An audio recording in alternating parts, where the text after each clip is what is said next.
ادا کرنا چاہیے رب کی بارگاہ میں کہ اللہ تبارک و تعالی نے ہمیں نماز پڑھنے کے لیے اپنے گھر میں آنے کی توفیق عطا فرمائے۔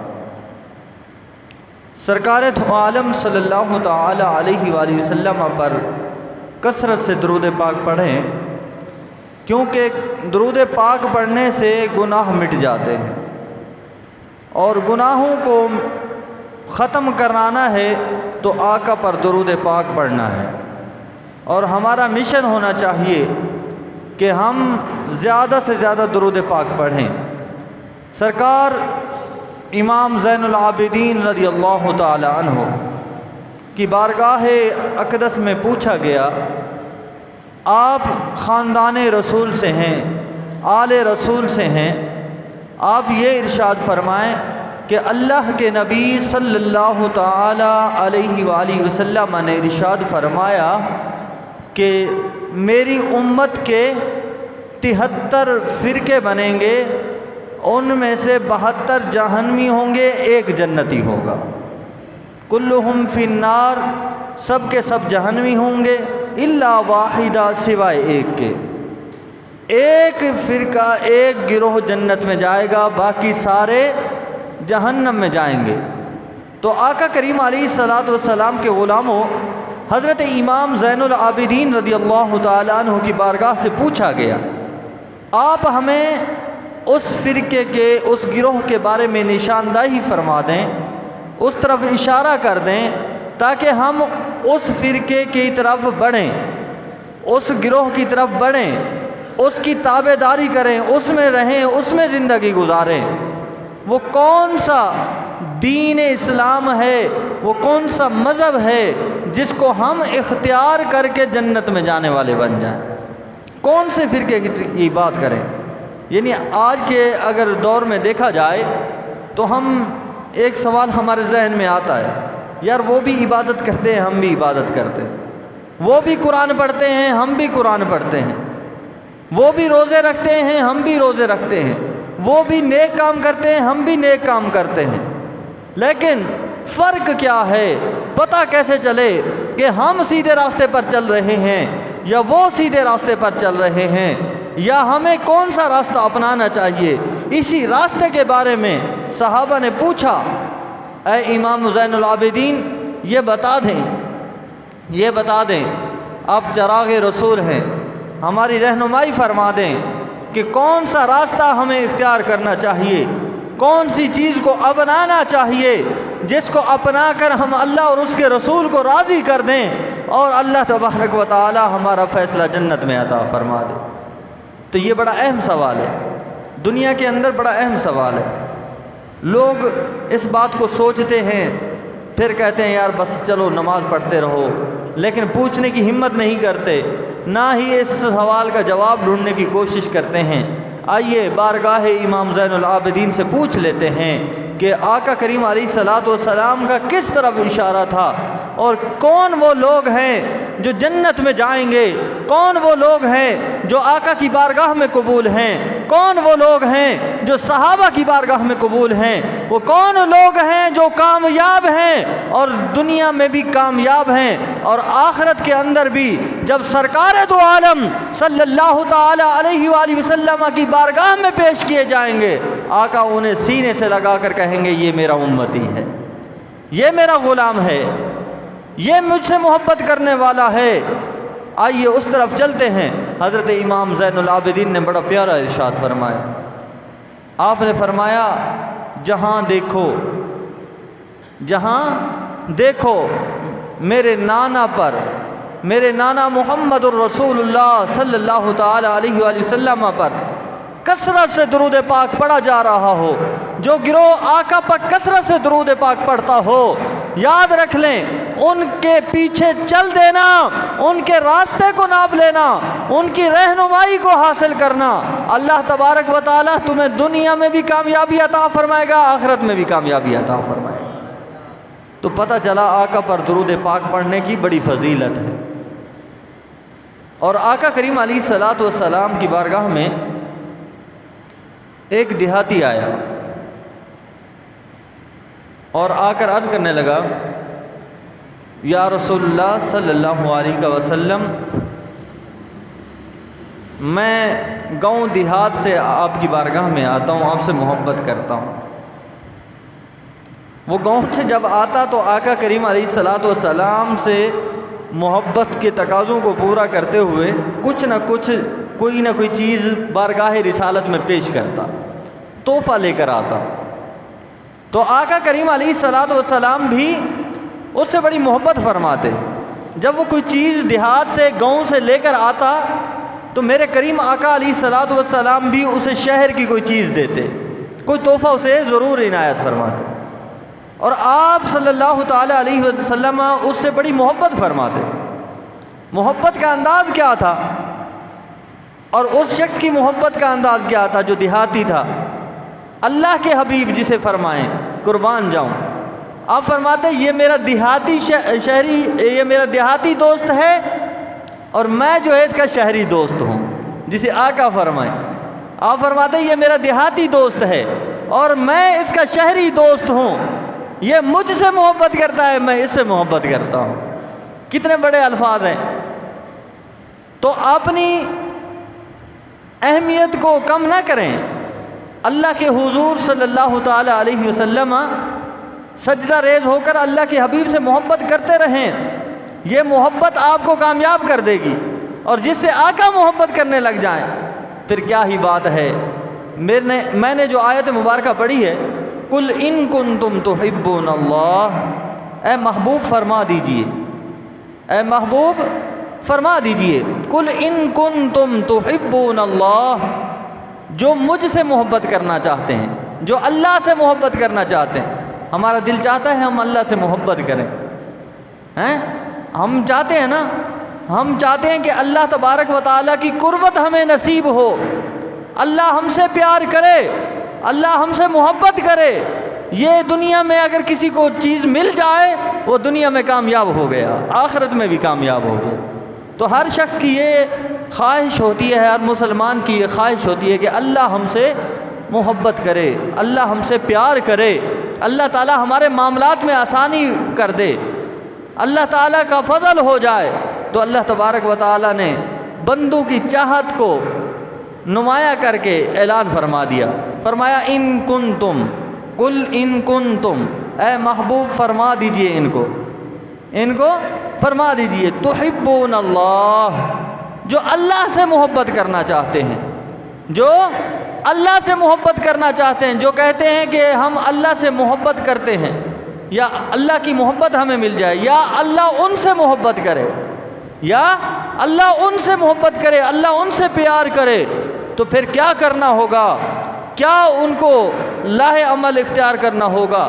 فرمایا تحبون اللہ فاتبعونی یحببکم اللہ، اے محبوب آپ کی بارگاہ میں آ جائیں، آپ کی بارگاہ میں حاضر ہو جائیں، آپ کی بارگاہ میں حاضری دے کر آپ کی غلامی کو تھام لیں، آپ کی اتباع میں لگ جائیں، فاتبعونی، آپ کی اتباع میں لگ جائیں۔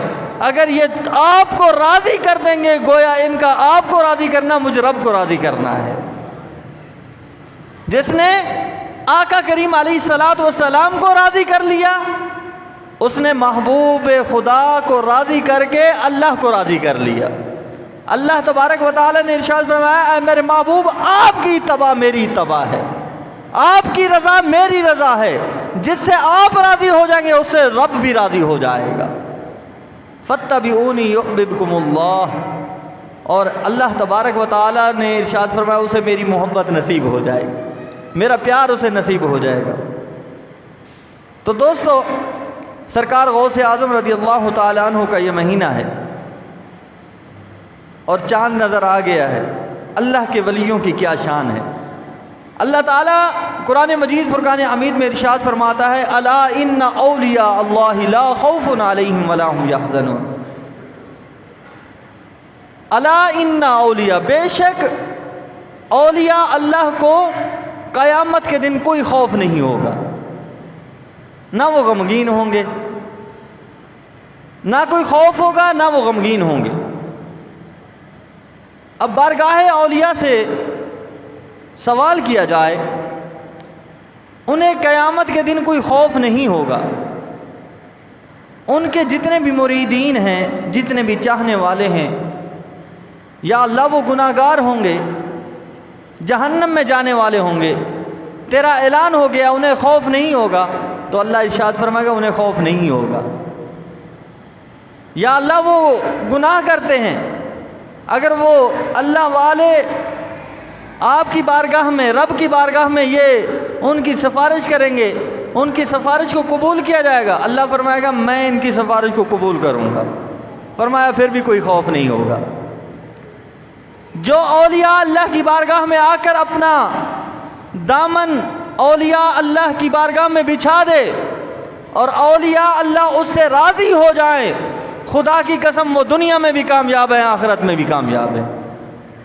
لیکن اولیاء اللہ جو بزرگ ہیں، جو اللہ والے ہیں، یہ بنتے کیسے ہیں، ان کا طریقہ کار کیا ہے، ان کا دنیا میں لاہ عمل کیا ہے؟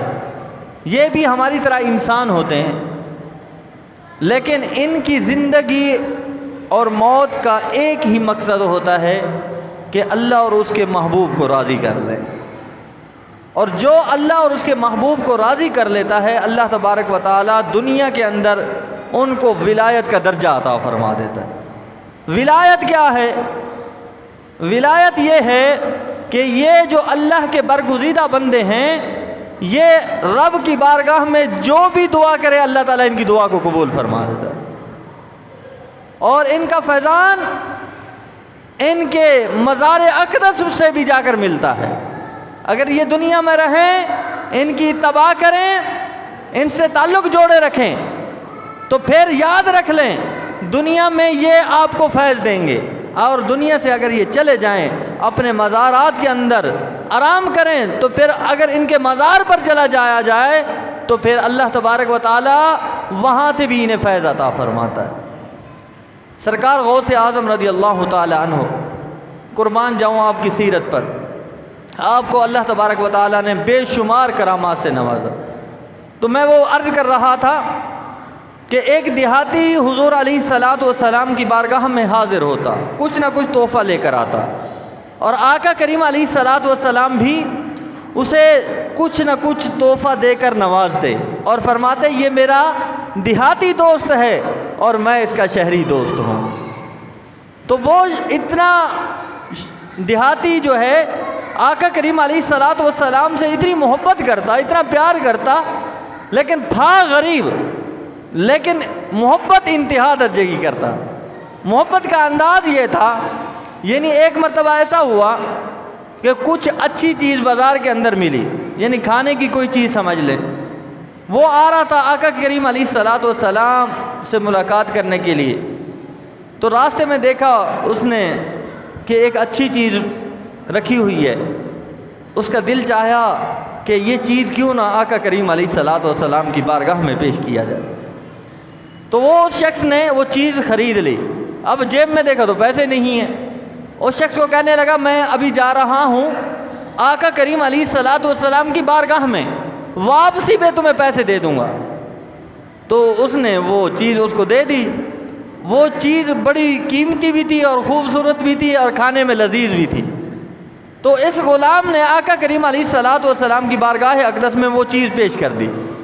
تو میرے کریم آقا علیہ الصلاۃ والسلام نے جب اس دیہاتی کے ہاتھ میں قیمتی چیز کو دیکھا، اچھی چیز کو دیکھا، آپ مسکرائے اور سینے سے لگایا اور خوش ہو گئے۔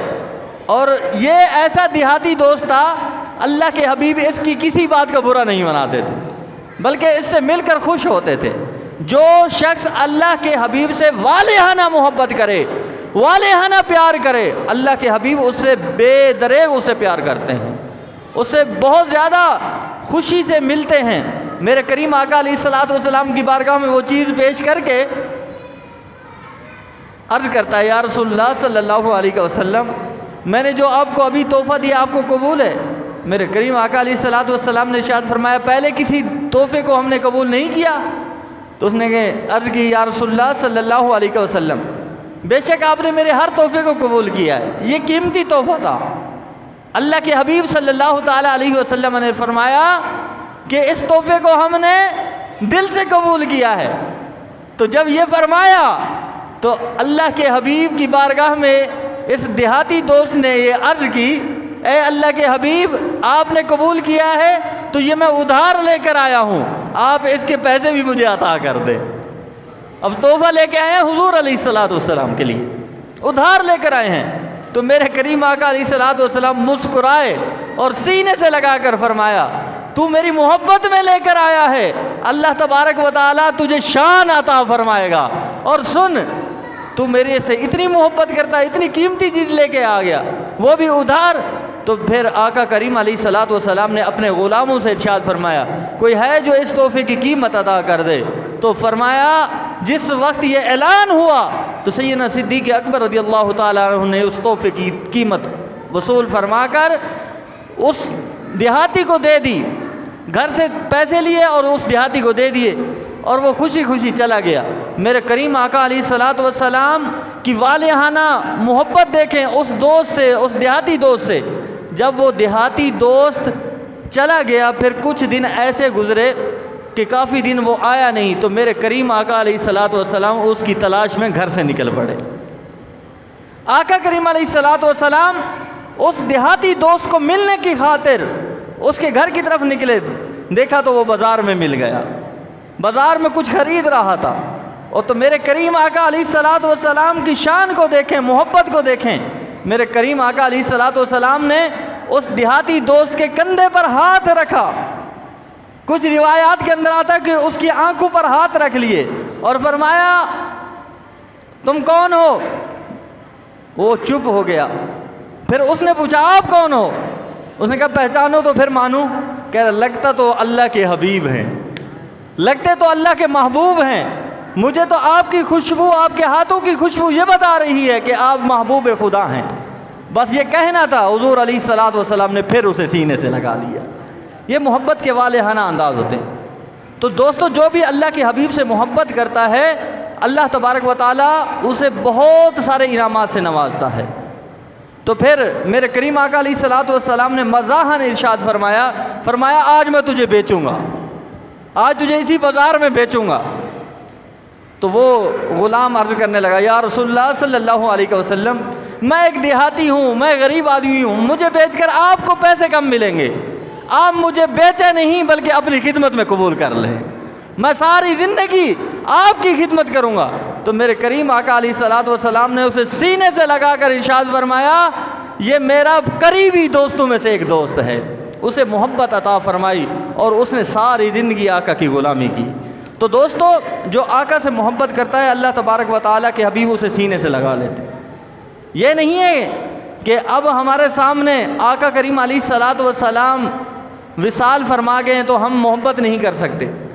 وہ دنیا سے پردہ کر کے گئے ہیں، جس طرح دنیا کے اندر بے عینی ہی ہمیں دیکھتے تھے، قبر انور کے اندر بھی وہ ہمیں دیکھ رہے ہیں۔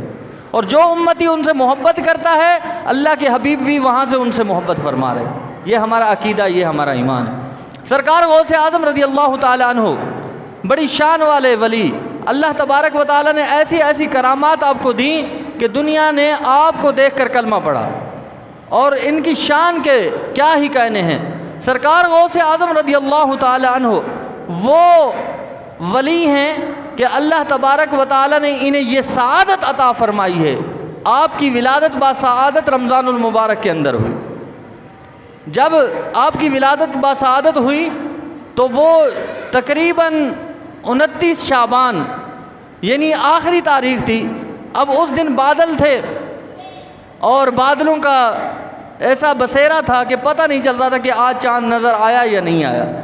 تو راوی لکھتے ہیں کہ سرکار غوث اعظم رضی اللہ تعالیٰ عنہ نے سحری میں دودھ پیا تو آپ کی والدہ ماجدہ نے بتا دیا کہ آج رمضان المبارک کا چاند نظر آ گیا۔ آپ کو دیکھ کر روزہ رکھا گیا۔ اور آپ کی کرامات کے اندر ایسا آتا ہے کہ سرکار غوث اعظم رضی اللہ تعالیٰ عنہ آپ کسی سے بھی محبت کرتے، والہانہ محبت کرتے، اور جو آپ کے غلام ہوتے وہ بھی آپ سے بڑی محبت کرتے۔ سرکار غوث اعظم رضی اللہ تعالی عنہ ایک مرتبہ اپنے والد گرامی کے ساتھ کھیتوں کے اندر ہل چلا رہے تھے۔ سرکار غوث اعظم رضی اللہ تعالیٰ عنہ کے والد کھیتی باڑی کیا کرتے تھے۔ اب عالم یہ تھا کہ جب وہ کھیتی باڑی کرتے تو آپ سرکار غوث اعظم رضی اللہ تعالیٰ عنہ ان کے لیے کھانا لے کر جاتے کھیتوں کے اندر۔ سرکار غوث اعظم رضی اللہ تعالیٰ عنہ کے والد کسی کام سے جانے لگے اور اپنے بیٹے حضرت شیخ عبد القادر جیلانی رحمۃ اللہ تعالیٰ علیہ کو فرمایا کہ تم تھوڑی دیر ہل چلاؤ، میں فلاں کام کر کے آ رہا ہوں۔ تو سرکار غوث اعظم رضی اللہ تعالیٰ عنہ فرماتے ہیں میں بیل چلانے لگا، بیل آگے ہیں ہل پیچھے ہے، میں چلا رہا ہوں، میں جیسے ہل کے اوپر ہاتھ رکھتا ہوں بیل مڑ کر دیکھتے ہیں اور غیب سے آواز آتی ہے، اے عبد القادر تجھے دنیا کے کاموں کے لیے نہیں پیدا کیا گیا بلکہ اللہ تبارک و تعالیٰ نے تجھے اپنی عبادت کے لیے پیدا فرمایا ہے۔ غیب سے آواز آئی، آپ نے وہیں ہل چھوڑے گھر پر پہنچ گئے، اور گھر پر پہنچے، گھر کی چھت پر پہنچے تو گھر کی چھت پر بھی آوازیں آنے لگی، اے عبد القادر تجھے دین کے لیے چن لیا گیا ہے، تو دین کی خدمت کے لیے بنایا گیا ہے، تو دین کا کام کر۔ اب یہ سارا ماجرا اپنی والدہ ماجدہ کو بتایا تو اور اجازت چاہی کہ مجھے اجازت دیں، میں مدرسے میں پڑھنے کے لیے جانا چاہتا ہوں۔ سرکار غوث اعظم رضی اللہ تعالی عنہ مدرسے میں پڑھنے کے لیے تشریف لے گئے۔ آپ کی کرامات، آپ فرماتے ہیں مجھے پوچھا گیا کہ آپ کو ولایت کس وقت پتہ چلی کہ آپ اللہ کے ولی ہیں؟ آپ فرماتے ہیں کہ مجھے 10 سال کی عمر میں پتہ چل گیا کہ اللہ تبارک و تعالیٰ نے مجھے ولایت عطا فرمائی ہے۔ اور عالم یہ تھا کہ سب بچے جب آپ کے پاس قریب ہو جاتے کھیلنے کے لیے، جب آپ سرکار غوث اعظم رضی اللہ تعالی عنہ ان کے پاس تشریف لاتے اور بچے کہتے تھے آپ کھیلیں ہمارے ساتھ، تو سرکار غوث اعظم رضی اللہ تعالی عنہ فرماتے ٹھیک ہے کھیلتے ہیں۔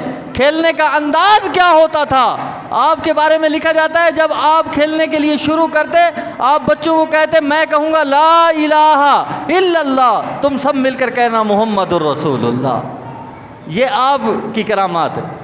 اور آپ کی کرامات کیا ہے؟ سرکار غوث اعظم رضی اللہ تعالی عنہ جب پڑھ لیے، مدرسہ بن گیا، مدرسے کے اندر ایک مائی صاحبہ آئی اور کہنے لگی آپ کا میں نے بڑا نام سنا ہے، آپ اللہ کے ولی ہیں، بڑی کرامات دکھاتے ہیں، آپ ایسا کریں میرے بچے کو بھی حافظ قرآن بنا دیں اور اللہ کا ولی بنا دیں۔ بڑی تعریف سن کر آئی ہوں۔ مائی صاحبہ اپنے بچے کو لے کر آ گئی، حضور غوث اعظم رضی اللہ تعالی عنہ نے اس بچے کو قبول فرما لیا اور فرمایا ٹھیک ہے یہ اس کا داخلہ ہو گیا تو پھر ہم اس کو پڑھائیں گے۔ وہ والدہ داخلہ کرا کے چلی گئی، پھر ایک دفعہ اس کا آنا ہوا، پھر اس نے کہا دیکھوں تو صحیح میرا بچہ پڑھ رہا ہے یا نہیں پڑھ رہا۔ وہ مائی صاحبہ مدرسے کے اندر آئی تو دیکھا سرکار غوث اعظم رضی اللہ تعالی عنہ کھانا تناول فرما رہے ہیں، اور کھانے کے اندر کیا ہے؟ کھانے کے اندر مرغا ہے، اور آپ کھانا کھا رہے ہیں، بچے جو ہیں نا وہ مدرسے کے جو بچے ہیں وہ سوکھے ٹکڑے کھا رہے ہیں۔ تو اس مائی صاحبہ نے دور سے دیکھا بچے سوکھے ٹکڑے کھا رہے ہیں اور اللہ کا ولی جو بڑا متقی پرہیزگار کہلایا جاتا ہے وہ خود مرغا کھا رہا ہے، یہ کیسا اللہ کا ولی ہے؟ اب وہ طیش میں آئی اور سرکار غوث اعظم رضی اللہ تعالیٰ عنہ کی بارگاہ میں حاضر ہوئی، عرض کرنے لگی آپ خود تو مرغا کھا رہے ہیں اور بچوں کو سوکھے ٹکڑے کھلا رہے ہیں۔ سرکار غوث اعظم رضی اللہ تعالیٰ عنہ نے اس مائی صاحبہ کو بٹھایا اور فرمایا تم یہاں بیٹھو، پھر وہ بیٹھ گئی۔ سرکار غوث اعظم رضی اللہ تعالیٰ عنہ نے چند بچوں کو بلایا اور فرمایا یہ جو ہڈیاں ان کو اکٹھا کیا جائے، یہ ہڈیاں جو گوشت کھا رہے تھے، جو ہڈیاں تھیں وہ ایک سائڈ پہ رکھی ہوئی تھی، وہ اکٹھی کی گئی۔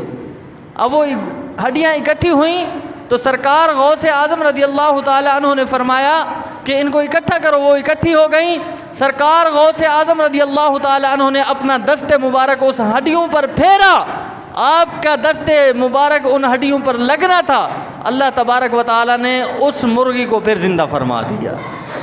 وہ دیکھا مرغی چلنے لگی تو سرکار غوث اعظم رضی اللہ تعالیٰ عنہ نے فرمایا اے اماں ابھی اس کی عمر پڑھنے کی ہے، ابھی یہ غوث قطب ابدال اولیاء نہیں بنا جو اسے یہ کھانے پیش کیے جائیں، جب یہ اس مقام پر پہنچے گا اللہ تبارک و تعالیٰ اسے بھی ایسے کھانے عطا فرمائے گا۔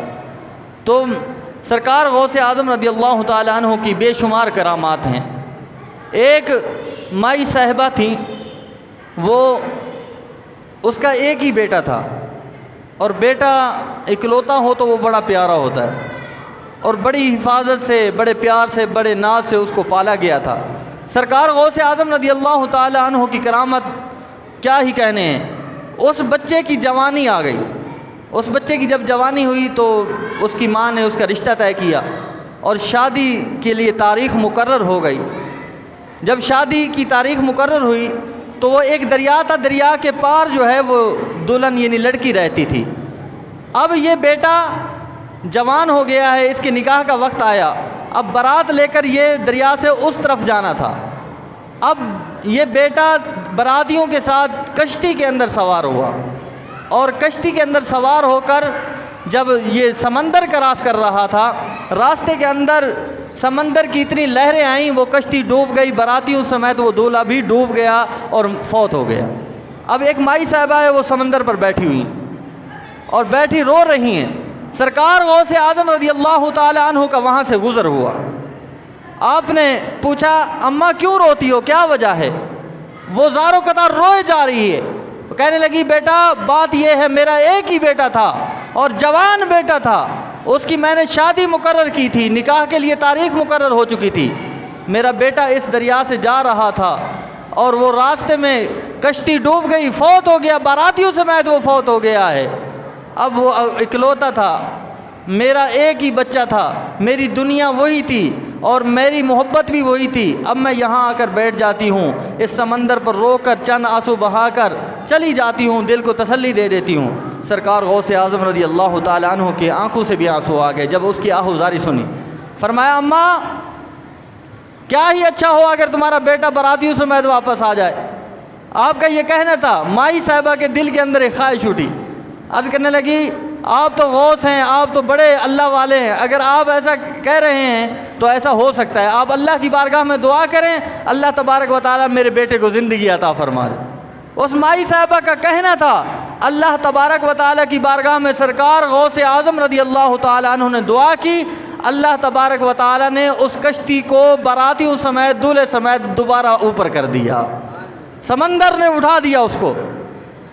اب وہ دیکھتی رہ گئی اور سرکار غوث اعظم رضی اللہ تعالیٰ عنہ کا شکر ادا کرنے لگی۔